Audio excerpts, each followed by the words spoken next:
I want to talk about the pernicious effect of these woke corporations. But I want to talk about it from personal experience. Before I do, I hope you're enjoying the podcast. Please subscribe. Hit the subscribe button and also the notifications button. If you're listening on Apple, please rate me 5 stars. And please tell other people about the podcast. Help me get the word out.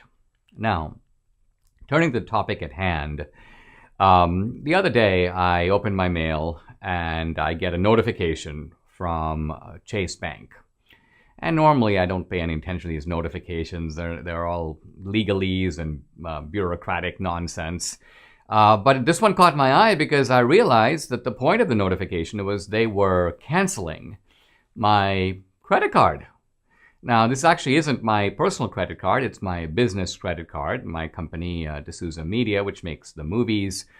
They were canceling that card, which I've actually had for years. So I thought, wow, what possible reason could there be for doing this? And there was no reason given at all. So I decided to call Chase. And I called Chase, and very nice operator on the phone. She says, let me look in your file. They will definitely provide the reason for why your card is being canceled. But when they look in, she goes, wow, interesting. There's no reason given. All that I can tell you, Mr. D'Souza, is that this comes from the sort of high office. It comes from the central office of Chase. They have directed us to close your card. Now, interestingly, the plot in this particular episode thickens a little bit because several years ago, around 2015 or so, I had an account at the Chase Bank. This is when I lived in La Jolla, California. And so this was in the thick of my case with the Obama administration, my campaign finance violations case. I mosey into the Chase Bank and I'm depositing a check or doing something. And the manager who knew me was kind of a fan of mine, said, Mr. D'Souza, would you step into my office? I have something very important to tell you. Chase has closed your account. And I go, why? And she goes, well, it's nothing to do with your banking. You're a very good customer. You have a very good balance. You never haven't done anything irresponsible or untoward in the banking world. She goes, this has just come from the top people at Chase. We've gotten a directive from the main office to close your account. And at that time, I thought I knew the reason for it. I thought, well, you know what? I know what's happened here. The FBI, as part of my case, has obtained my banking records. I know this for a fact. And I know that they have contacted Chase and said, please turn over Mr. D'Souza's banking records. So that probably freaked out the people at Chase, and so they've canceled my account. Now, interestingly, I had accounts at the time, as now, with other banks, and they didn't do that. So they turned over my banking records, but without closing my account. But I thought, man, these guys at Chase are such cowards to do this. But big deal, I'll just bank somewhere else.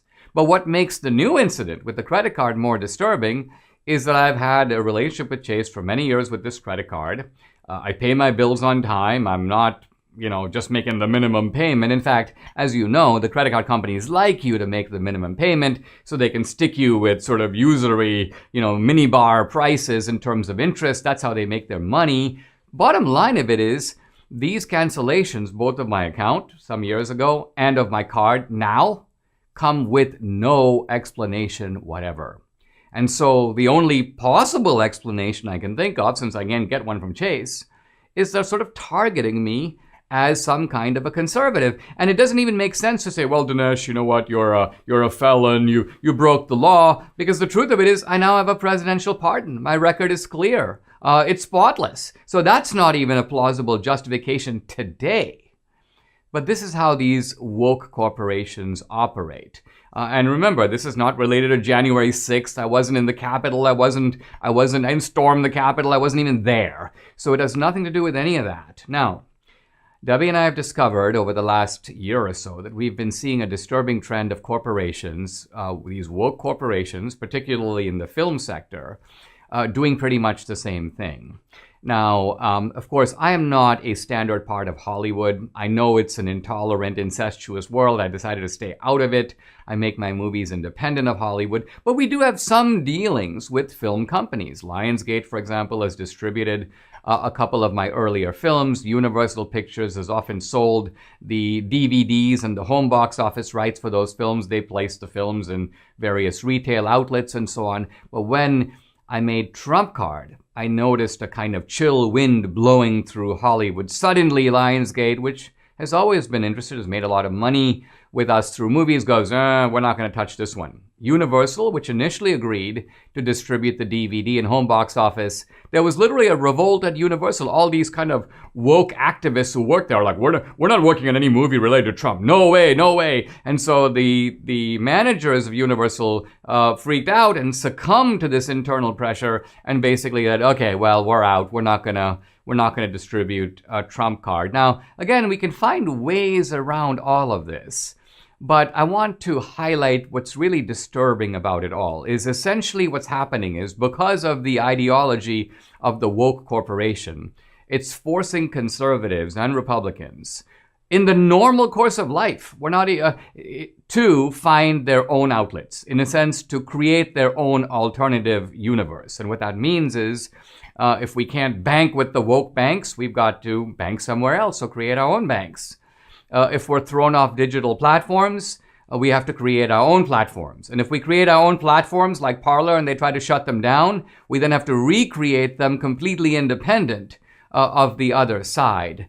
The bottom line of it is we have to sort of create, you may almost say, a politically segregated world. Now, just this past weekend, Debbie and I saw the movie Green Book. A Green Book about a white guy and a black guy traveling through the South, and this was in the middle of the last century, the segregated South. And it was very striking to see visually what we already know to be the case intellectually, but to see the separate hotels and the separate restaurants and the separate water fountains, essentially blacks being forced to live in their own world of their own barbershops and their own everything. Why? Because they were denied access by whites to the white world. Now, am I saying that political segregation is identical to racial segregation? No, but there is a similarity. The similarity is in one case, you are denied access because of your race, and the other case, you're denied access because of your political beliefs. But in both cases, the victim of this discrimination is compelled by necessity to create, you may say, a segregated world of our own. It's not de jure segregation, it's not segregation by law, but it is de facto segregation, and it is segregation that is not voluntary in the sense that I'd rather not do this. I'd rather live in a common world where I can walk into a store, I can go to a bank. I feel like I should have the right to bank anywhere as long as I'm not violating the banking rules. But that is, alas, not the America we live in now, and it isn't just the government, it's also the woke corporations that are to blame for it.